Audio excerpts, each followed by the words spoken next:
Can we get back to the word noosphere? Because I know that it's not one that's familiar to anyone, and it's spelled unlike what most English speakers would think the word no sounds like. Can you explain that? Yeah, first of all, you just have to say it's a horrible name. Oh, no. We love this thing, but we hate what it's called. Let's have some love for the noosphere.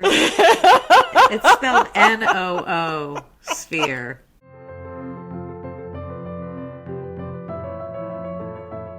Hello, everyone, and welcome. I'm PJ Manney, and this is Love Letters to the Future. I'm here with my co-host. Hi, everybody. It's Faye Tenenbaum, and today is a very special episode that you're really going to look forward to because we have not one, but two amazing guests. We are here with Brian Swimme and Monica DeRaspe-Bolles.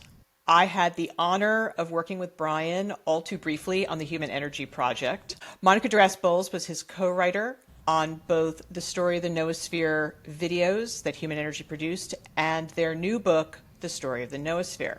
Brian is a very well-known cosmologist in California. Monica is a doctoral student in philosophy, cosmology, and consciousness, and they have an extraordinary approach to how we look at who we are as humans, how humans relate to the cosmos, and what is our new story, our new mythos of what it means to be human in this time. Because, of course, in this time, we are all now inventing and reinventing that definition.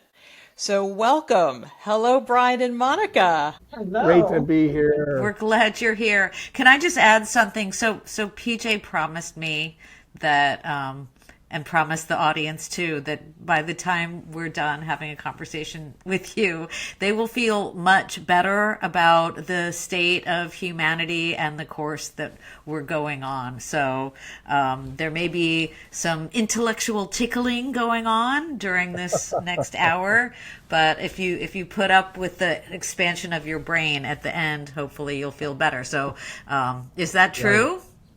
Right. Absolutely Okay. true. We're going into really the biggest definition of what our stories are and what myths are and who we are in relation to everything. We're going to end up in this idea of the noosphere, but I'd love to just start a little bit briefly at the beginning, which is what is the noosphere and what were the other spheres, because we often think of our place as humans on this planet in terms of spheres. What are those other spheres that makes the noosphere a thing and very important? Nobody, you walk down the street and ask people, what's the noosphere? Nothing's going to happen. So, but it's a very simple concept. We look at the universe. The universe, over 14 billion years, goes through three transitions. The first is from the primordial plasma, the elementary particles into galaxies, right? Awesome. And then later we have the second transition. You have stellar systems with rocky planets, and at least one of them transitioned into life, which we call the biosphere. The noosphere is what's happening now, a transition from a living Earth to a thinking Earth. It's the human species is bringing about a cosmological transformation where suddenly we know the whole history of the universe inside of human consciousness. So the noosphere could also be called the knowing sphere. It can be called the planetary mind. So, Monica, help me out here. Add some details. One way to think about the noosphere is it is a brain of brains. So this is the only word that I'm going to use here that is a little different, that might be unfamiliar, I think, and that is cerebralization. So think of cerebral. Something is mind, about the mind. And cerebralization is this long evolutionary process by which the earth has been building ever more ever deeper forms of consciousness or mind through increasing complexity. So if we think back 500 million years ago in the seas, tiny marine creatures developed nerve cords. They're extinct now. It was like a scorpion, but it had the ability to have sensation and response. And then later came collective intelligence of like coral reefs, ant colonies, beehives. These are networks of awareness that are greater than any single organism. And then among those vertebrates, intelligence takes new forms. So birds are flocking together and wolves are hunting in packs. And with that, a new kind of intelligence emerged, not from more neurons within any individual brain, but from deeper connections among many minds. As human population increases, we're gathered around campfires first, but we begin to link imagination and memory, and villages and rituals become the architecture of what is shared thought. It's outside. It's in the cultural sphere. And this is when cerebralization enters a planetary phase, where billions of neurons within billions of brains are interlinking through language, art, and cooperation. And as we started to move into settle down, like during the time when we start, more languages and everything, the Neolithic. Can you define the Neolithic? Because you divide your whole book between the Paleolithic, Neolithic, Classical, and Modern. Can you just do a quick definition for our audience? Yeah, Laura, what did you say the Neolithic was? For me, if anybody asked me, because everybody's heard the term Paleolithic, right? But what does it mean? It just means before stuff was written down. Paleolithic is when we're leaving Africa. There's more than one human species, and some are going east and some are going west, and they're covering they're covering the globe. And then Neolithic is when they start to settle down and deepen into their biomes and hunt and following flocks and or herds, and they began agriculture and things like that. And in the Neolithic is we take the collective brain now starts to move into the biome. So we, instead of just individual insight, we have a collective mind that is extending its awareness into the webs of relationships that exist on Earth. For instance, bison jumps.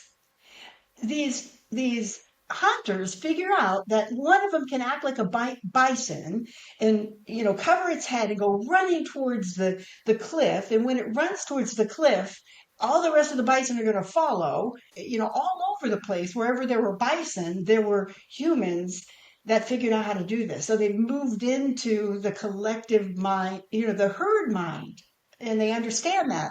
And then shortly thereafter, we move into our cerebral mind moves out into the future, where we start domesticating animals and controlling how things are going to happen. Can I just ask a question? So I think what you're saying is that all over the planet, in continents where people didn't necessarily know each other or bring this knowledge, Yeah. the same kind of things were developing, like agriculture was developing and domestication of animals was developing, not necessarily because people told other people, but because this kind of collective cerebralization was happening on a global scale. Is that what you're saying? It is exactly what I'm saying. And later we can even get into the specifics of this, because there are ways in which the noosphere is like a basin of attraction that is drawing humanity. No matter, you can have cultures that are completely separate from one another with no communication, and we seem to go through these same stages, developing agriculture, certain types of architecture, written languages. All of this happens even though they're not communicating with one another. How is that possible? If, except for that we are a part of a larger whole that is about something. So what happened in the Neolithic is we extended into our mind into the future, and we extend our mind into the biome, and we start to understand the relationships that we're in the midst of. And then we extended into order. So Pythagoras, the mathematician, who I think most of us have heard about the harmony of the spheres, where he notices that there are certain ratios that are in a musical instrument that make harmony to our ears. And if if it isn't in that ratio, it sounds like noise. And so we take our mind and we extend it into order, when we make calendars and we start to notice all this stuff. And then it's not long before, he basically sparked the entire scientific tradition by looking at order and mathematics and all of that. And then, in the modern times, and like just in Christmas Day in 2022, was it 2021, we put James Webb Space Telescope out into that, out there where we could extend our mind into the deep heavens. And I think if Brian, I heard you do this, about this. I think if you could tell us about how the James Webb Space Telescope is like our hyperbody, that would be great. We're talking about a new story, and PJ brought up a new mythos. And one of the ones that I find most fascinating is that we're realizing mind exists at different scales. When we use the word mind, the connotation we get for the most part is what's going on inside the skull of a human, right? So we stop there, but now we're asked to take seriously the idea that mind goes beyond an individual mammal or individual human. Monica mentioned that the ants. Here's a perfect example. You have an anthill. Now it's functioning well. It's surviving. For millions of years, the ants have figured this out. And when one particular ant goes and looks for food, it knows exactly how to go. It's learned that piece of geometry. The other ants don't know. They don't know where that is. So the hive, the anthill thrives in an area where you have a number of individuals adding up to an anthill mind. And so that's a way to understand the James Webb Space Telescope. This incredible technology. No human could build it. No human. The amount of knowledge that's needed to assemble all of that required engineers from 14 different countries, thousands of scientists involved with this over time. So that's what we mean by the noosphere. That is the noosphere. The noosphere is a new collective mind that is altering our planet. And it's really the case that this noospheric mind is in charge of the evolution of a planet now. We still tend to think of ourselves in terms of individuals. We are individuals, but we have ignited a larger mind, a planetary mind. That's what we're celebrating. Can we get back to the word noosphere? Because I know that it's not one that's familiar to anyone, and it's spelled unlike what most English speakers would think the word "no" sounds like. Can you explain that? Yeah, first of all, you just have to say it's a horrible name.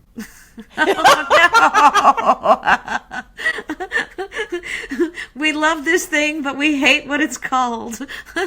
Let's have some love for the noosphere. It's spelled N-O-O, sphere. Noosphere. It was to pick up on, atmosphere, biosphere. So when they were inventing the name, they wanted to have that sequence, and that's helpful in a certain sense. The geosphere gives birth to the biosphere. The biosphere is now giving birth to the noosphere. Laura, you mentioned that. Why not call it KNOW sphere, noosphere? Yes. And that really is the Greek word knowing is to know. So noosphere really is KNOW sphere. it is showing us that this is something new. We don't even know how to name it correctly. We're in the midst of the biggest transition in the history of the planet, and so we're searching, we're groping in the dark, and that's the best that we have right now. Brian, when do you think that the noosphere started in terms of, I know where I have my own personal definitions, but I'm curious where you believe that it really was made material. Well, for me, the noosphere was beginning to take shape at the birth of the universe. You have a bunch of hydrogen atoms, and then they assemble the galaxies. Now, it's so nice to say, oh, well, that's just the laws of the universe. Look, the point is, there would be no gravity if there weren't atoms. There's not a gravity outside of matter. We just discovered the existence of galaxies, so we don't really know fully how they form. We have theories, and they're getting better, but I just want to point out that this is a fundamental power in the universe to organize itself. And I like to think of that as being cosmic mind. I don't go around saying that because then everybody thinks you've lost it. But PJ, that's how I think. The noosphere begins with the universe. It moves into more advanced forms when you have life, and then it moves into still another advanced form with humanity. Look, here's an example. If you go out and you talk to people and say humanity, what's humanity? And the general feeling is, well, like 10,000 years ago, humans were the same as we are. They didn't know as much stuff as we do, but they were the same. You go back 100,000 years, they're kind of like us. We tend to take our form of consciousness and extend it out without the realization, really taking in the fact that we have been evolving all along. We have a very particular form of consciousness, and it's now evolving into another form. So, I find that thrilling. But it's the other form that I find so interesting, and for me, where the noosphere really takes off, that it's this global communication that we've created over the last 150 years, where our group mind is now it's gone roller skates now, it's on a rocket, in the acceleration of our ability to share information, synthesize information, create new things, because we have this ability in this last 150 years to communicate so quickly with each other all over the world. And one of the things I talk about a lot in the new Mythos is that what differentiates the previous stories that a lot of storytellers tell now to today is we have eliminated, let's say, time and space from how humans live on this earth. I'm on another continent from you right now, and our viewers are going to see this in an asynchronous manner. And this is now taken for granted by virtue of the ubiquity of technology. But to me, that's the noosphere in action. That in a way that makes this new story that much more tangible. I don't think that your definition of when it started is different than Brian's, PJ, because it's almost like cells growing in a petri dish would start out growing slow, and then all of a sudden they'd hit a point where they would be exponentially growing. So Brian mentioned where it started, and then you're talking about the exponential leap. Where Brian is saying that it begins with the original start of the universe, and you're thinking more along the lines of the technology of the internet and the deep connection. Well, at every step along the way, from the origin, there has been this convergence that has facilitated and brought forth and made possible, always laying down new levels of complexity to hold steady, to accommodate the kind of speed and the instantaneous, like you're saying, we're eliminating space and time. But this is because the universe is developing in time. The universe is not a cosmos. It's a cosmogenesis since the very beginning. So that an acorn, no matter what happens to it, is going to end up being an acorn tree. And this universe seems to have a certain certain things built into it from the very origin that would lead to this now. Some people think that the noosphere develops with the advent of humanity, that you needed a self-reflective mind that would turn back on itself. So all other species are sort of fanning out and differentiating. But with human, it turns back on itself in self-reflection, and it stops biological evolution and instead becomes a cultural evolution that is an extension of humanity. And that's the noosphere, this new place for evolution. Another way to pick up on your insight, PJ, is to say this global communication system is the nervous system, of the noosphere. It's self-assembling, and we are the way in which the construction is taking place. But I love thinking about that as a planetary nervous system. We wanted to communicate with each other from the very beginning, right? And so we invented things like smoke signals, right? But here we have this powerful new technology where we're all connected up. If we go back 200,000 years, the humans, the Homo sapiens then, are just like us. The same anatomy, the same physiology, the same brain. Humans have these fundamental desires, urges, and one of them is to know things, to know where we are and what's going on. Now, just pick a guy 300,000 years ago, 200,000 years ago. He just really is into finding out what the truth is. He can see 3,000 stars. All right, that's all. So all the speculation and the myth making and so forth is based on a very small data set. Now, go forward in time, and now we are in touch with at least 2 trillion galaxies. That is the noosphere.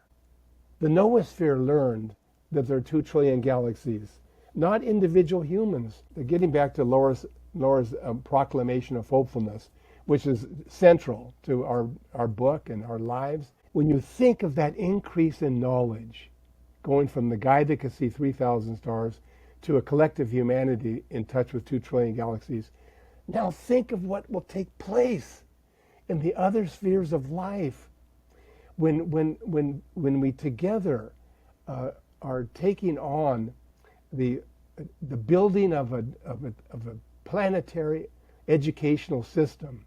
Right now we have an educational system that is preparing people to enter into industrial society. But what would we build when we're all aiming at the same thing, developing humans with the creativity to participate in the ongoing complexification of our universe? One of the key concepts that you both so embody, which I respond to, is that you're embracing building, in essence, a mythology in the use of the word where it's a context to understand ourselves, where we come from, who we are, where we're going. That it's optimistic, but you embrace change. And so many people fear change. They don't see change as both inevitable and a positive outcome. They try to hold on to what they know. And what you're saying is, if you look at the scope of human history, it's all change.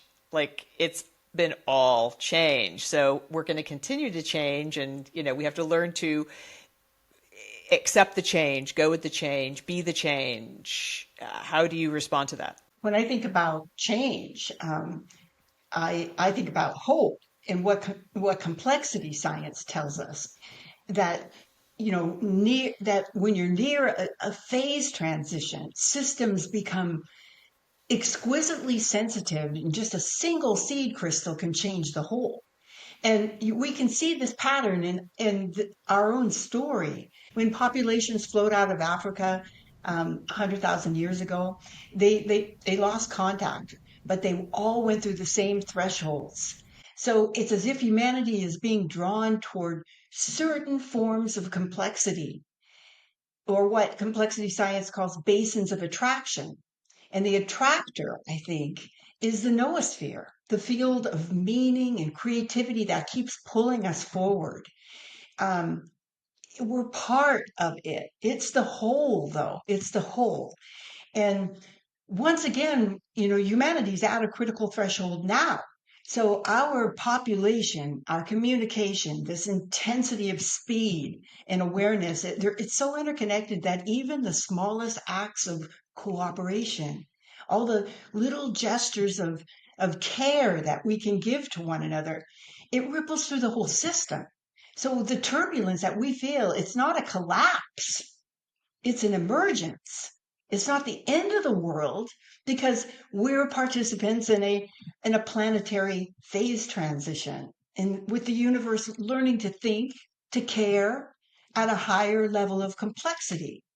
So we just need to align ourselves with it and flow with the change as we learn and make new relationships. I definitely need to jump in here for a second. While you're talking, part of my brain is going, yes, yes, of course, we're in a phase change, la la la. And the other part cannot help but observing a lot of fragmentation going on, not just in some countries, but there is, and as the technology and as this noosphere, it does seem like a lot of the technology and the media is fragmenting people apart. As much as I would love to believe that we're moving towards each other, and maybe we're just like a caterpillar who's in a chrysalis and we're all turned into goo and we can't see the future. So who knows? But just talk to the sensation, the real sensation that it does feel for myself and many other people who are probably listening right now, that it doesn't feel like we're coming together. It feels like our society is fragmenting apart strongly. The mythological nature of what we're doing means that we're speculating. So we have to, I think we have to own that. PJ, would you agree?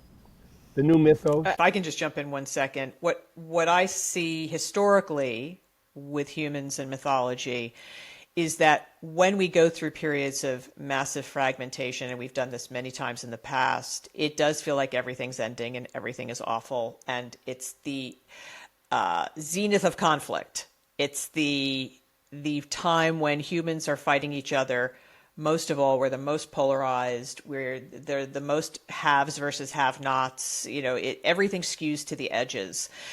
In those times, the reason we have conflict is because it's an old story versus a new story. People who are resistant to change, resistant to the reality of how we evolve, versus people who are trying to embrace change both in themselves and in their societies.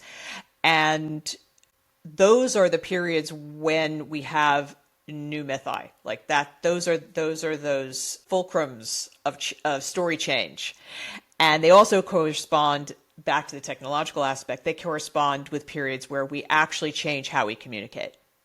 So it happened when writing became prevalent back in the Axial Age. It happened in the Enlightenment when we started telling stories about individuals and the inner lives of people, and and the novel was basically reinvented, but for certainly Western audiences. Also, the printing press obviously drove all that, and now it's about the internet, and that putting everyone together, confronting everyone on a daily basis, challenging your assumptions, challenging your worldview, is causing a massive fragmentation. But I know we're going to get through it because you know what? We've done it every other time. And I guess what you're saying is what we're hoping for the future is something along the lines of what you've written in your book. Let me say a bit more on this, because it's so crucial. All around the planet, this is what Laura's bringing up, and very important. All around the planet, fear is penetrating into every community, and this is at the base of the fragmentation. What is required is the longer view. I've been thinking so hard about how to convey this to people that are embroiled in us, them, and fragmentation and fear. How to convey it, and this is what I've come up with as an image. If you imagine like an NFL stadium, a giant football stadium, and you have 80,000 people in there rooting and so forth. If you replaced those people, with early human beings. Now, when I say early, I'm going back. The current estimate is that we branched off around 6 million years ago. So when I'm talking about early, I'm talking about 6 million years ago. We know what the mentality of the early humans was. It was the mentality of chimpanzees, because we're 99% identical at the DNA level. One of the most amazing facts, and that remains the same. We have not deviated further. So we know what happens if you replaced those people in the stadium with chimpanzees. There'd be massive slaughter. And we've seen this happen. The chimpanzee mind, the early human mind, cannot handle that kind of grouping. It would be just, but now the Homo sapiens, we found a way to get along with larger groups. We went from little troops of 25 humans into villages with several thousand. And the villages fought between each other, but then the villages learned how to come together into civilizations, cities with millions. And so it's a spectacular achievement. We can feel proud of this. I mean, we don't see the salmon doing this or the grizzly bears. This is what we did. We found a way to build community of many, many millions, and we're at that next stage.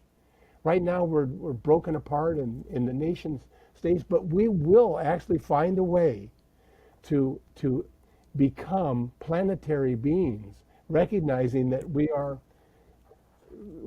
interrelated. We're cousins to every species. What PJ was saying about the turbulence being at these places where new stories are emerging. I mean, we've lived inside a story for 2,000 years at least that says the universe is a machine or less real than, the transcendent world, and that life is made of inert matter, and that consciousness is an accident that somehow appeared late in the game. That story helped us build the modern world with all the technology and science and even a deep sense of human agency and concepts of freedom and everything else. But it also separated us from the living world that gave birth to us. And this old story, the earth is just a backdrop. It's not creative. Nature is a resource, not a relationship.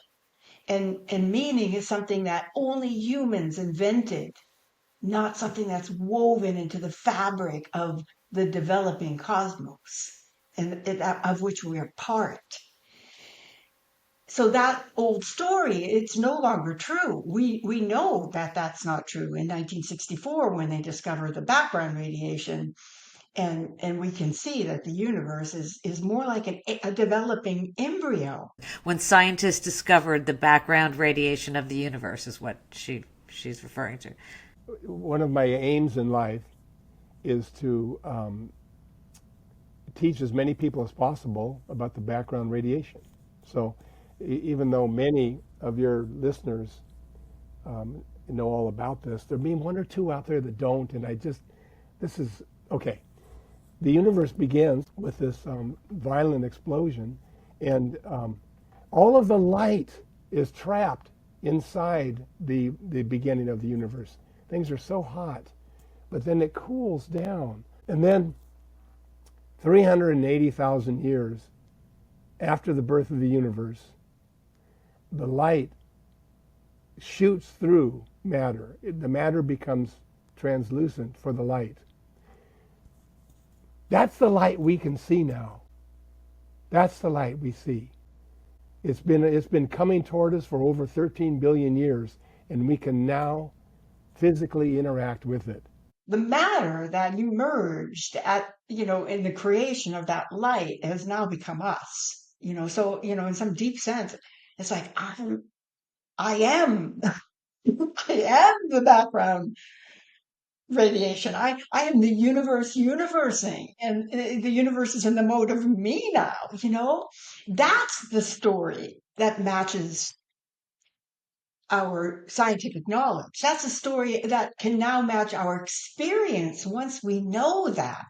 And because of that, we can know that the universe is creative at every level, from atoms forming the stars to the cells forming the minds. This new story is pressing to be told, one in which the universe is not a machine, but a process, not meaningless matter, but the ongoing unfolding of creativity. And what matters is our relationships. And that when we begin to see ourselves within that new story, we're not masters of Earth, but we're expressions of Earth's deep intelligence. Okay, so I'm dying to know, and I think a lot of people who are listening to this, AI is new. It's the big thing that everybody's talking about right now. Talk to that issue in relationship to the noosphere. So we're talking about the collective humanity as noosphere, and it is a fact right now that humanity has taken over a planet. So the evolution of planet Earth is now dependent upon human decision. I mean, it's kind of overwhelming to take that. Can I just give an example so that people know what you mean? Oh, please. So, yeah. Okay, so before humans, or when humans didn't used to do this, there was like tectonic processes that would, let's say, move rocks and stuff. Now, there's more human mining that goes on to move rocks than there are earth processes of like erosion and stuff like that is still going on. But the amount of rocks that humans move far outweighs the amount of rocks that would naturally be moved, let's say. And that's just one example, moving rocks. And there are many, many more. It's why we call it the Anthropocene, this present period, because it's human interaction on the Earth that is the prime.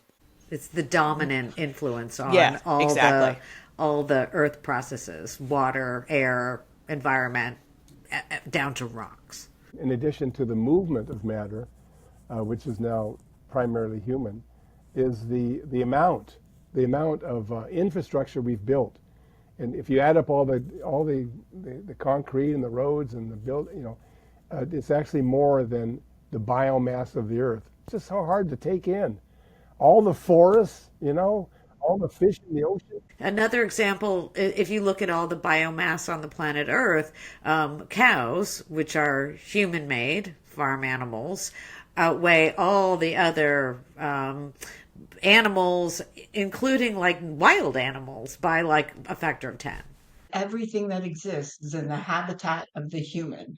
If you go back 6 million years, the average height of a human being was 4 feet, and we were very hairy. I mean, that little, and we were a prey species. We weren't predators. That came later. So that little species, it seems just so innocuous from a distance, turns out to be the controlling the planet. How? What was it that enabled that to happen? It's very clear that the invention of symbols, a symbolic language. Every animal species has language. But so far as we know, humans are the only one to create a symbolic language that endures through time in clay tablets and steel and all the rest of it. What does this mean? It means that the human has become a 300,000-year-old mind, because our knowledge accumulates like a coral reef. It gets bigger and bigger every year, right? Well, if you're a mouse, you can't compete with that, or an elephant. That's why but the difficulty is that we haven't taken in that we are more than just a mammalian species. We're a geological force. We're geological. The noosphere is already operating as a geological force, and we don't quite take it in yet. The big advance was to create a symbolic language, and then the results started to show up when we shared this knowledge. So one insight in China turns out to be used in Africa because of this. Now we come to our situation with AI. Not only does it draw from the entire history of human knowledge, it also makes us available to almost billions of people on the planet. So this is a movement into a more powerful noosphere acting. I mean, people are frightened by it and so forth, and they should be, because it could be used for evil purposes. But in the long term, what we're seeing here with AI is empowering individuals, and with a recognition, when we reflect on it, with a recognition that a single individual now has the significance of an entire planet. I would just add that it always centers on a human who can access it. And in some sense, it's an incredibly in the right hands, it can be an incredibly democratized access to the entire history, and not just the entire history of humanity, but to all of to all, what is presently under development, so that whatever a person's fascinations or interests are, they can find their niche of deepening, and they have access to that in the right hands. Now, if it's used to control us and make fake information and all this stuff, then it's a real problem. And there'll be a lot of that. But if it's even 5149 on the right track for people, if it's even, and everything, the world is turning on what everybody, the polarizations and what everybody's paying attention to. The world turns on that 5941, not on the zero. Nobody's even thinking, or the one in the 99. No one's even thinking about that when everybody agrees, right? So the world turns in the polarization, in the turbulence. And so AI, if we can just get human compassion and empathy and care and loving interests from teachers and scientists and people who want to promote good things and good debate and dialogue and all those things, if we can just have that, then it's an incredible tool that changes everything, because you don't have to sit on your butt in a library anymore on the floor pulling out books, and you don't even have to go to Google. It's just all there. It's funny, as a creative, I am so conflicted with all of this, because on one hand, I see the potential you see. On the other hand, I understand human psychology very profoundly, and we're already seeing at its birth the biases and the manipulation and the propaganda and all of the rest. And I'm also seeing on the ground an epistemological crisis for our audience. Epistemology is just the science of knowing. How do we know stuff? I'm seeing a crisis of knowing. The irony is it's actually not search. even search is a better function. It's really just a fabulous predictive text machine that makes you think you're getting some good answers. If 40 to 60% of it's inaccurate, how right now with LLMs, how do we look at these? And this is I'm getting into the specifics because the big vision of AI is an incredible thing. But it's that on the ground, how it actually works, how society is already being affected by its negative qualities that really concerns me. There's going to be lots of people who get bad information, whether it's from Google searches, whether it's, I mean, look, science is wrong sometimes and has to be redone. That's the interesting thing about science. Right. This misinformation is everywhere already. Yeah, and AI can amplify the misinformation, but I think there are trust issues. I mean, I could make a long list of reasons why I feel so. Half of me wants to believe that we're coming to this really cool evolution in humanity where there's a singularity and everybody's in love and we have this great time and the whole new myth. And part of me is just so afraid to want to believe that because I walk outside and I see what I see, which looks like not that.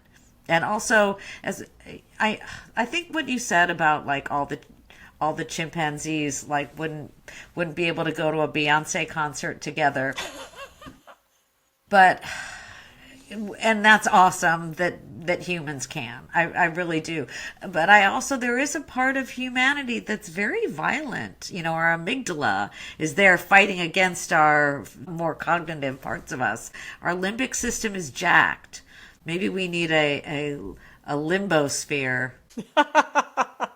You know, it's funny, going back to that, one of the big reasons we do have societies and civilizations in cooperation was because of that first big shift of the mythos from animist and tribal stories. We had to change our story because we were living together for the first time, as Brian said. You know, we had to get into cities. So we all independently, within basically the first millennia BCE, came up with the same idea, which is how do you deal with the stranger? And instead of killing them because they were a stranger, we came up with what I call the metal rules: the golden rule, the silver rule, the platinum rule. Do unto others as others would do unto you. Don't do unto others as you would not have them do unto you. And to me, one of the most important ones, which is the platinum rule, which comes from a lot of indigenous cultures: do unto others that which they say, please do unto me. Respect that I actually know what I need and do that. And when you put those together, it's like this perfect representation of human reciprocity. We came up with that in this axial age period, the first millennia BCE, when we were codifying or inventing all of the religions we know largely in the world. And these religions were instrumental in telling that story of how do you deal with the stranger. So that's why I think what you're doing, and when I talk about like the historical pivot points of the new mythos, they're so in lockstep that you're seeing it in the big history standpoint. You're seeing it in, over millions and billions of years. Yeah. I'm really looking at it from the Neolithic, when people started writing stuff down on, because that's the stories we know. But I'm so, I do think that there are some of those morals, philosophies, ethics that we learned in previous mythic periods that are still vitally important. We have to understand how to work with the stranger. And that is certainly addressed with the new story of the Noosphere. The shift is to an awareness that, I mean, God, each of us is composed of atoms that were created by stars. I mean, God, to make that a fundamental orientation for the education of our young. We came from the same exploded star. God. So, suddenly we realize there are no strangers. They're just people that we haven't yet had a chance to really get to know. The new mythos is about the how each of us, in a secondary way, is an American or a Frenchman or woman or African, but in a primary way, we are all cosmological beings. I mean, that kind of knowledge is going to have an immense impact on humanity over time. And you say that in the book and I do believe this is a fundamental notion of both the noosphere and the new mythos, is this idea of a single identity. We don't have one. No one is a single thing. Yeah. We are many things. And we intersect. We have very complex Venn diagrams where we are parts of so many different wholes and overlap, and that notion that that polarity brings, which is you are self-defined by your political party or your race, which is obviously an artificial construct to begin with, or your religion or your socioeconomic group. No, we're so many things. We're as many things as you can imagine, right, simultaneously. And I love that. Yeah, I do too. I think that's great. Is there anything else we haven't touched on that you think is important for our listeners and viewers to understand? Give us some hope. Give us something to feel positive about. I would like our listeners to remember that we're participants in something vast and astonishing. A 13.8 billion year journey of creativity that's still happening through us. And that same power that lit the stars is now moving in our hearts and hands. And every time we listen or listening to our grandchildren or care for another person, the universe itself, the whole, is learning a little bit more about love. That's what the noosphere is, the earth dreaming forward through human consciousness. So when you look up at the night sky or into the eyes of someone you love, you're seeing the same radiance looking back.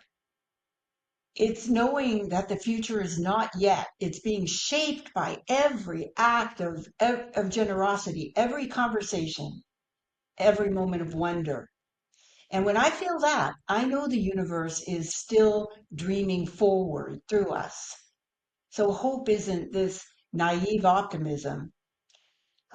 It's participating in the ongoing, enduring creativity of this 13.8 billion year old process. We belong to a living cosmos that's just beginning to know ourselves and itself. And that to me is reason enough to hope and to know that the universe is about something. Laura, you expressed the point of when you walk outside the door, you see so much violence, and I think all of us are right there with you. We have the opportunity to interpret what we see in a different way. And I'm not trying to convince anyone to change. I'm just saying it's important for us to reflect and to become aware that we all are carrying these myths, these ideologies, these religions. All of us, certainly I am, but to recognize what they are, and to consciously choose and embrace them, and discard others. Here's the image I wanted to leave everybody with. The discovery of the cosmic microwave radiation. We're talking about this. The light from the birth of the universe. Now, this took place in Holmdel, New Jersey, in 1964. The two scientists were Robert Wilson and Arno Penzias. They were hearing this hiss, and they were trying to identify where it was coming from. This hiss.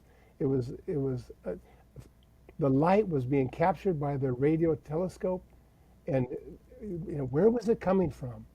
And they went back and forth as to what it was. But eventually, there was this moment when they came to the conclusion that it really was. They were listening to the light from the beginning of time. I mean, just try to imagine what that was like for them.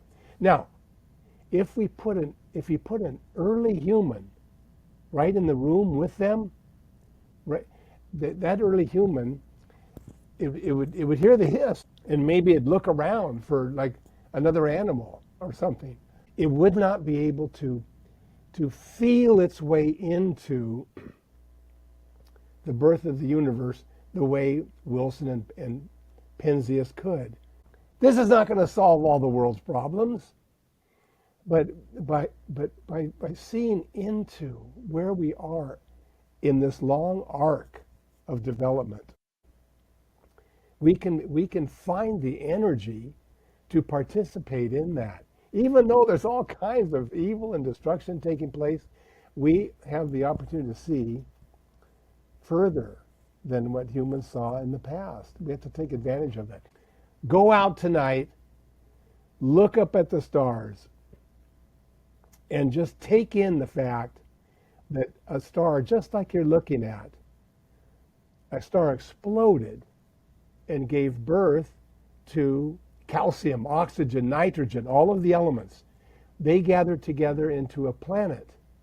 The planet developed life and evolved into you standing there. That you're looking at. You're looking at that which gave birth to you. And to feel your way into that is to leave behind one era of humanity and to enter into a new one. I feel like I have like 24 more questions now, and we could keep talking for another hour, but maybe we'll save that for a future podcast. Thank you so much. This was so much fun. This was just wonderful. Brian, Monica, I hope our audience could even get a fraction of the mind expansion that was going on over here. Well, maybe they can. Say the name of your book again. The story of the Noosphere. The Story of the Noosphere. And we'll be putting its availability links into the comments. We'll also be linking to where you can find Brian and Monica. And I highly recommend following them, whatever they do, because I have found their work deeply inspirational, and I think you will too. And the book, it's pretty. There's graphics and art, and it's not just words. It's a whole cosmos. The way it's laid out is deeply inspirational. It's less prose, more poem. It reaches right into your heart and grabs it. We go into how all the stuff we're saying is grounded in science. I mean, we speculate as well, but the science is impeccable. Very much relate to that because my own works are like that, where you think you're reading something fantastical, but everything I write about is actually grounded in real research, real science. And yes, so that's exactly, their endnotes are mwah, chef's kiss of appendices. Thank you so much. And thank you too for listening. It's been wonderful to talk with you guys here. Same. Thank you. So please like, subscribe, come back for more. And we are so grateful you are all here. Take care. Bye-bye. Bye-bye.